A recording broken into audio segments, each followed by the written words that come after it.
Beri nama pedang ini Naga Puspa. Selamatkan dia. Jangan sampai jatuh ke tangan pendekar berwatak jahat.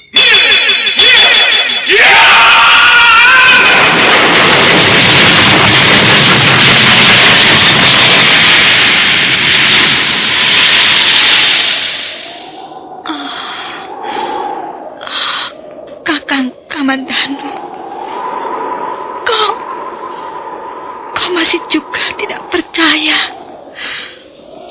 bahwa aku mencintaimu. Meisin, maafkan aku, Meisin. Meisin. Meisin!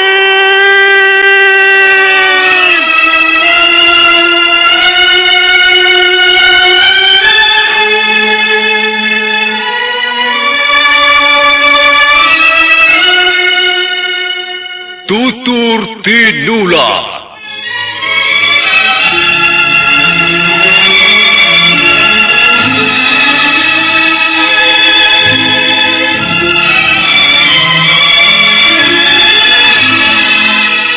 Sebuah sandiwara radio serial, produksi Sanggar Cerita dan Teater Sanggar Prativi. Sebuah kisah dengan latar belakang sejarah runtuhnya Singasari dan berdirinya Kerajaan Majapahit.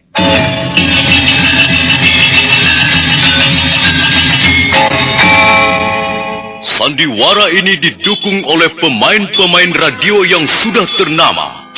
Ferry Fadli, Ivone Rose, dan Eli Ermawati.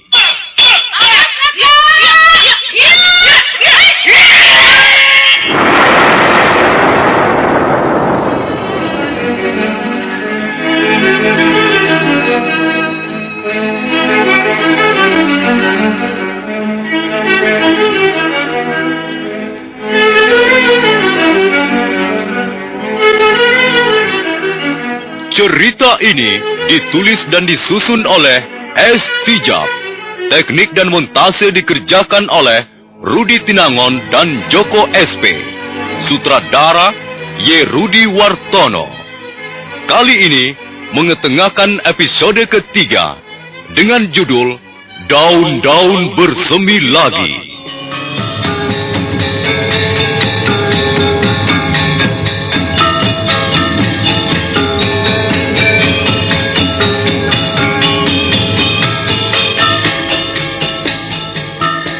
Dalam seri yang ke-66 ini didukung oleh para pemain Haryoko sebagai Empu Renteng, M. Pratomo sebagai Kebo Kluyur, Idris Afandi sebagai Macan Kombang, Narto sebagai Adisara, Ivone Rose sebagai Sakawuni, Surya Tanjung sebagai Jaran Lejong, Wenda Lubis sebagai Jaran Bangkal, Edi Dosa sebagai Lo Sisan, Eli Ermawati sebagai Meisin, dan pembawa cerita Nusri. Selamat mendengarkan. Empu Renteng berdiri tegak bagaikan arca batu hitam. Tubuhnya yang tinggi jangkung dan kurus itu tak bergerak sama sekali. Hanya pandangan matanya melirik bergantian ke arah 3 orang pendekar yang bersiap-siap hendak memukulnya. Bibirnya menyungging senyuman dingin, sementara kedua belah tangannya masih mengepal kencang. Itulah ilmu belabak pengantolan yang diwarisi dari almarhum gurunya, seorang pendekar dari kaki Gunung Betiri, pesisir utara Laut Jawa. Ilmu itu memang hebat. Tubuh orang yang menggunakan ilmu ini akan lihat seperti karet mentah, tahan pukul, tahan bantingan, dan kulitnya seperti dilapisi logam tipis. Nah, aku sudah siap. Silakan pukul sesuka hati kalian. Pilih mana yang paling empuk. Tapi ingat, sejak tadi aku belum mengadakan pembalasan.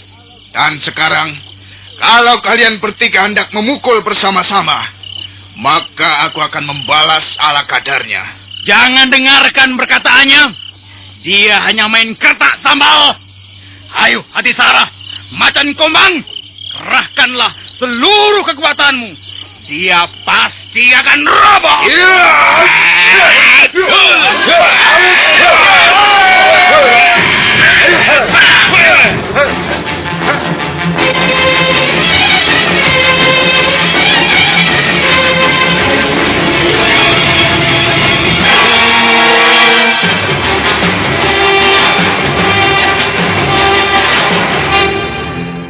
Ayo, bangunlah.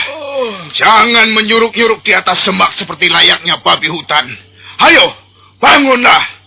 Hei, mengapa kalian masih belum bangun? Bukankah Empu Renteng tak mempunyai apa-apa? Bukankah aku hanya pandai bicara dan menjilat pantat ke Pundarang?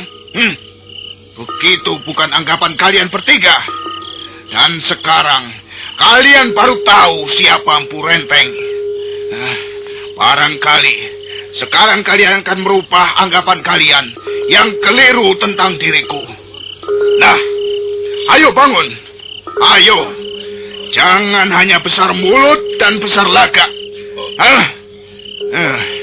Apakah aku terpaksa menggunakan pedang kuning ini untuk membuat kalian bangun dan minta ampun padaku? Ampun. Ampun.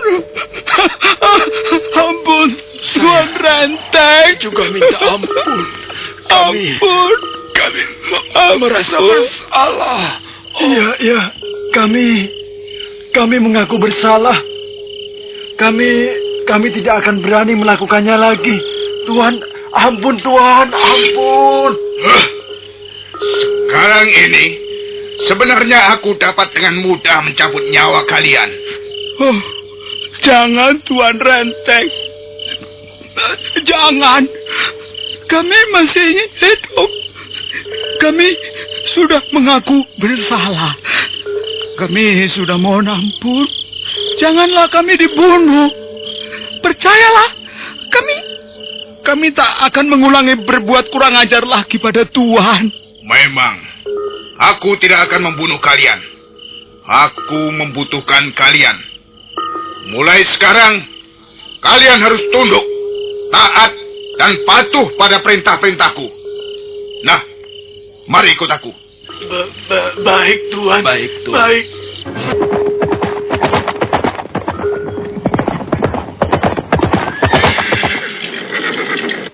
Hei, mengapa kalian mengikuti aku? Kami disuruh mengawalmu, Sekawuni. Iya, Tuan Renteng yang menyuruh kami menyusul, dan kami disuruh mendampingimu mencari buronan orang asing itu. Tapi aku tidak membutuhkan kalian. Aku akan mencari sendiri. Jangan begitu, Sekawuni. Kami takut disalahkan. Cepat pergi. Aku muak melihat tampak kalian. Tapi Sekawuni, nanti kami... Mau pergi atau tidak? Iya. Kami akan pergi.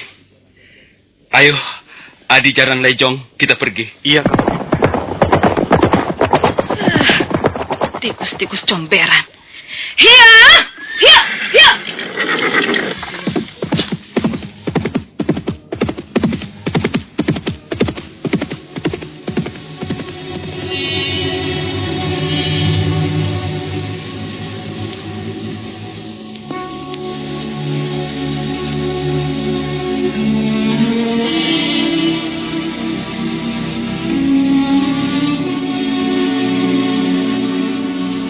Malam terus merangkak ke arah fajar pagi. Malam semakin tua renta. Bulan pucat kedinginan di atas langit, dan angin bertiup membawa kabut dari celah-celah lereng gunung Arjuna. Suasana di sekitar Candi Tigawangi nampak sunyi dan lengang. Bangunan candi yang terdiri dari batu-batu bersusun berdiri dalam keremangan cahaya bulan, seolah ingin terus menjadi saksi berlangsungnya sejarah sepanjang zaman. Pendekar Lo dan Mesin yang dalam pelarian setelah peristiwa berdarah di pelataran Candi Sorabana menjelang tengah malam tadi, kini duduk bersandar pada dinding candi yang berlumut. Sampai kapan kita harus hidup dengan cara seperti ini, Lau? Kau harus tabah dan sabar, istriku. Suka dan duka silih berganti. Tak selamanya mendung itu kelabu. Iya, Tapi mendung di atas langit kehidupan kita lebih banyak kelabunya. Bayangkan saja, di negeri sendiri kita menjadi pelarian. Dan sekarang, di negeri orang, kita pun dikejar, diburu dan dimusuhi. Apa sebenarnya kesalahan kita, loh? Ya, barangkali kesalahan kita. Kalau hal ini boleh dianggap sebagai suatu kesalahan, ialah karena kita selalu berusaha ingin baik. Kita selalu jujur dan membela kebenaran. Kalau memang begitu, lalu apa perlunya kita melakukan ini semua? Apa perlunya kita harus jujur, harus baik dan membela kebenaran? Itulah persoalannya. Hal-hal yang baik yang dianjurkan para leluhur seringkali tidak membuat kita senang. Dan disitulah letak pengorbanan. Setia dan teguh pada pendirian dan watak satria, sekalipun harus mempertaruhkan nyawa. Istriku, kita tidak boleh goyah. Kita jangan tergoda untuk hidup bersenang-senang dengan menjual keyakinan. Jadi, kita tidak berhak untuk hidup bahagia? Mesin, apakah selama ini kau merasa tidak bahagia, Mesin? Maafkan aku, loh. Bukan begitu. Maksudku, mengapa kita tidak bisa hidup tenang, tentram, damai tanpa harus mengalami goncangan-goncangan seperti ini? Sudah lama aku merindukan kehidupan seperti itu. Hidup bersama suami dan anak-anak yang kucintai di sebuah rumah mungil yang dikelilingi kebun buah-buahan atau sayur-sayuran. Rumah kita berdiri di kaki gunung yang berhawa sejuk, dan kita juga memelihara ternak. Suamiku rajin bekerja di kebun, dan aku akan menyiapkan makan siang. Alangkah indahnya hidup seperti itu. Bukankah kita pernah mengalaminya ketika kita tinggal bersama Paman Maboyi? Iya, kita pernah mengalaminya, walau rasanya hanya sekejap mata. Kita pernah hidup tentram setelah melewati hari perkawinan. Setiap sore kita bisa duduk berdua di serambi depan, memandang debur ombak laut dan bukit humusan yang cantik disinari matahari senja. Tapi semua itu menjadi hilang lenyap begitu Panglima Kosing datang bertamu. Istriku, Panglima Kosing adalah sahabat baikku. Aku banyak berhutang budi baiknya. Karena itu, sudah selayaknya kita balas membantu dia. Ya, memang semua ini mesti terjadi. Tapi mengapa harus menimpa diri kita, loh? Barangkali karena pedang ciptaan Tuan Ranubaya itulah yang menjadi sebabnya. Dulu aku mempunyai seorang paman. Dia berasal dari desa Loksan, sebelah utara Cambaluk. Dia mempunyai sebatang tombak yang membawa sial. Dan seluruh keluarganya terbunuh secara keji. Aku takut, loh. Jangan-jangan pedang naga puspa yang kau bawa itu pun memiliki tuah sakti yang merusak. Pedang naga puspa ini memang luar biasa. Senjata seperti ini jarang dibuat orang. Tapi aku yakin, senjata ini tidak membawa pengaruh merusak. Kalau dia kelihatan ganas dan haus darah, itu semata-mata karena si pemegang belum menguasai ilmu yang cocok atau yang memadai. Itulah sebabnya kita pergi ke desa Kurawan. Siapa tahu kita bisa menemui salah seorang sanak famili Tuan Ranubaya yang nantinya bisa mewarisi senjata bertuah ini. Dan, memang itulah yang diharapkan Tuan Ranubaya. Kita hanya mengantarkan senjata pusaka ini kepada pemiliknya yang sesungguhnya. Tapi, bagaimana kalau kita tidak bisa menemui orang yang cocok, loh? Apakah kau akan membawa senjata itu seumur hidupmu? Mei, kita jangan mudah putus asa. Dan kita jangan sampai keliru memilih orang. Sebab, kalau sampai senjata ini jatuh ke tangan pendekar berwatak jahat dan beraliran ilmu sesat, akibatnya akan menimbulkan bencana yang besar.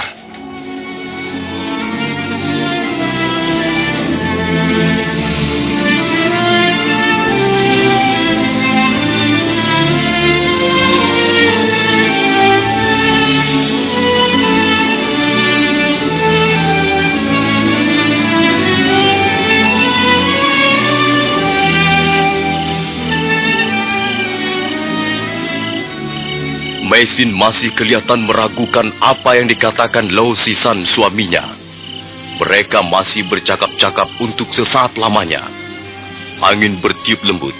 Karena lelah dan rasa kantuk, akhirnya mereka tertidur. Pendekar Lau terbangun ketika malam tinggal sejengkal lagi. Dia terkejut melihat istrinya tak ada di sampingnya.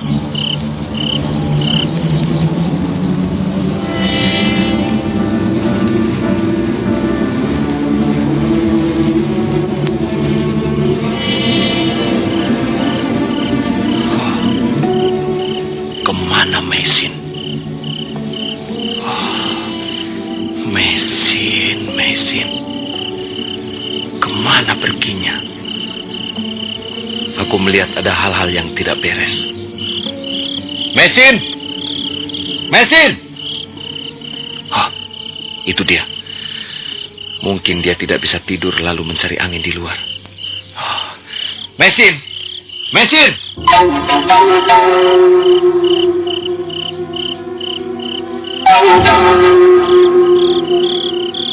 Oh, kau bukan Maisin.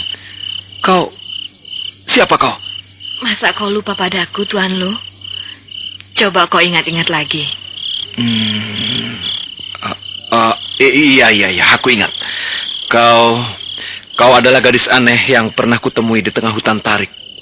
Waktu itu, kau sedang memanggang daging burung. Ya, rupanya Tuan Lu masih dapat mengingat pertemuan kita beberapa hari yang lalu. Apa sebenarnya yang Tuan cari di tempat ini? Akulah yang sebenarnya yang harus bertanya begitu.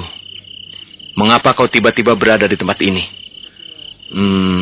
Oh iya, sepertinya aku dapat mengingat. Ya, walau samar-samar. Bukankah kau berada dalam pelataran Candi Surabana? Jadi siapa kau ini sebenarnya? Apakah kau termasuk kaki tangan orang yang bernama Empu Tong Bajil itu? Itu adalah urusan pribadiku. Tuan Lu tidak perlu tahu. Lalu mau apa kau datang kemari? Apakah kau mau menangkap aku? Tuan tidak perlu curiga. Aku datang dengan maksud yang baik. Barangkali saya bisa memberikan petunjuk yang berguna kalau memang Tuan membutuhkannya. Sebenarnya hendak pergi kemanakah, Tuan? Kami hendak pergi ke desa Kurawan. Oh, Kurawan letaknya di sebelah timur dari sini. Besok pagi, Tuan bisa menyongsong matahari terbit menuju kaki Gunung Anjasmara. Tuan terus saja menyusuri kaki gunung itu, memutar ke arah timur laut. Desa Kurawan terletak di balik kaki Gunung Anjasmara, yang bersebelahan dengan kaki Gunung Arjuno. Oh, iya. Terima kasih atas keteranganmu yang sangat berharga ini. Yang harus Tuan ingat sekarang ini ialah jangan sampai Tuan mendekati wilayah kota Daha. Dan janganlah Tuan singgah di desa di sekitar daerah ini. Karena Tuan sedang dicari-cari. Lebih baik Tuan menghindari desa atau tempat-tempat yang ramai. Apakah persoalanku sudah sampai ke tangan pemerintah Kediri? Kebo Mundarang adalah patih Kediri. Tentu dia akan mengirimkan banyak telik sandi untuk melacak tempat persembunyian Tuan. Baiklah. Saya akan menuruti nasihatmu. Tapi... ada apa, Tuan? Kau pencuri busuk. Kau sudah mencuri pedangku. Dan sekarang kau berpura-pura baik padaku. Sabar, Tuan Lu, sabar. Coba jelaskan apa yang terjadi. Aku tidak percaya padamu. Pada semua keteranganmu. Kau pasti kaki tangan pemerintah Kediri. Aku sudah terjebak rupanya. Aku tertipu. Ayo, sekarang kembalikan pedang itu. Ayo, iya. Tunggu, Tuan, tunggu. Tunggu. Jangan keburu nafsu. Aku tidak mengambil pedang Tuan. Bohong. Pasti kau pencurinya. Dan mungkin sekarang ini kau sudah menangkap dan menawan istriku. Kurang ajar kau.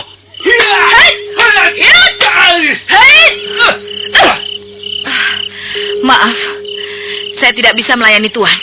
Kau harus mengembalikan pedang itu dan juga istriku.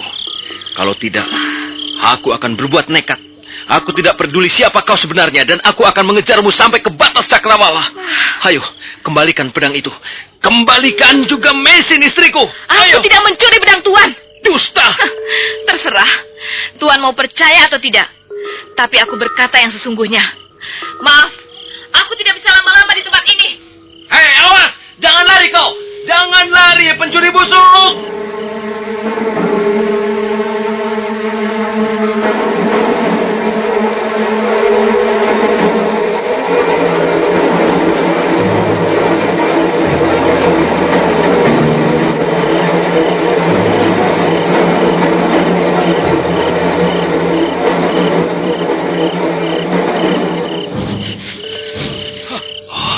Dia hilang. Dia berlari seperti hantu. Sial. Mengapa aku tertidur? Aku sudah berusaha untuk tetap berjaga. Tapi aku memang lelah sekali. Apakah mungkin benar yang dikatakan Mesin? Bahwa pedang pusaka itu membawa pengaruh buruk pada orang yang menyimpannya? Tidak, aku tidak yakin. Justru aku sangat membutuhkan senjata ampuh seperti itu. Di negeri ini banyak orang-orang berkepandaian tinggi. Aku membutuhkan senjata yang ampuh untuk membela diri. Oh, itu dia. Itu dia. Aku melihat bayangan seorang wanita berkelebat menaiki tebing sungai. Aku harus menangkapnya.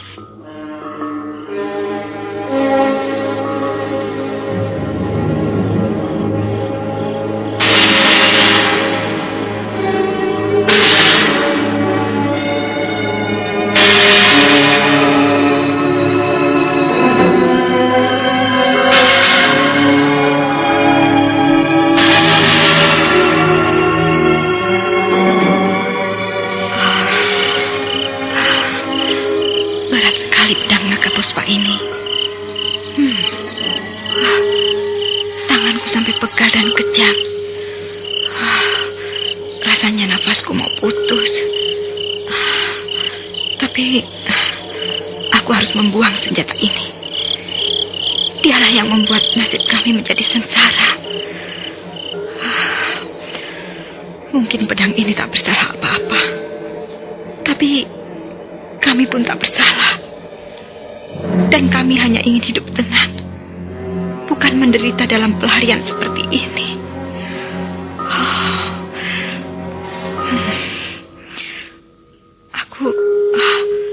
Aku mendengar sayup-sayup suara air sungai yang deras. Biarlah benda ini kubuang di sungai. Biar dia hanyut di bawah arus dan tidak lagi menimbulkan masalah. Tapi bagaimana nanti kalau suamiku marah?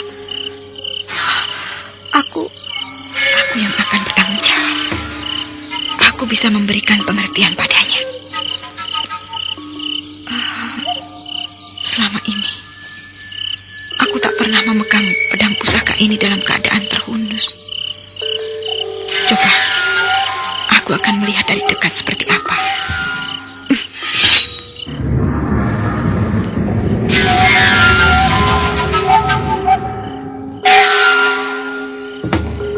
Mesin terpana begitu melihat dari dekat pedang naga puspa yang kini sudah terhunus di tangannya. Tangannya menjadi bergetar dan tubuhnya menggigil tanpa tahu apa sebabnya. Memang selama ini dia hanya melihat dari jarak yang cukup jauh dan belum pernah menggenggam senjata itu dalam keadaan terhunus.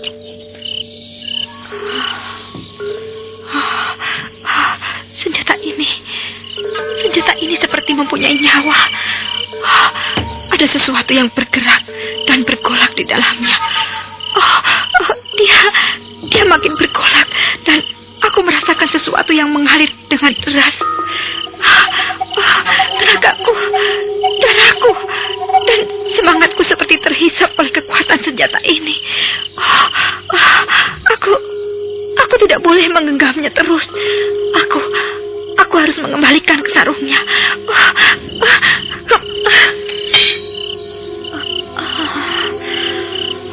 Sungguh luar biasa senjata ini. Dia membawa pengaruh yang aneh sekali. Dan pengaruh itu menyerap dengan ganas sekali. Aku semakin yakin pedang inilah yang membuat kami menjadi sengsara. Dia membawa pengaruh jahat yang tak tahu dari mana datangnya. Mesin, istri pendekar Lau Sisan, yang keturunan bangsa Mongolia itu semakin bertekad untuk membuang pedang naga puspa.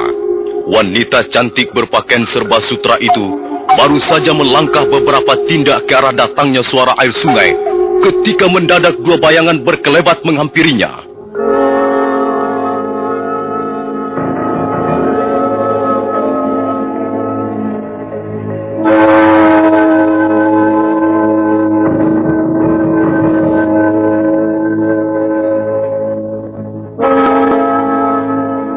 Dua orang itu yang ternyata adalah Jaran Lejong dan Jaran Bangkal segera menghadang langkah-langkah Maisin.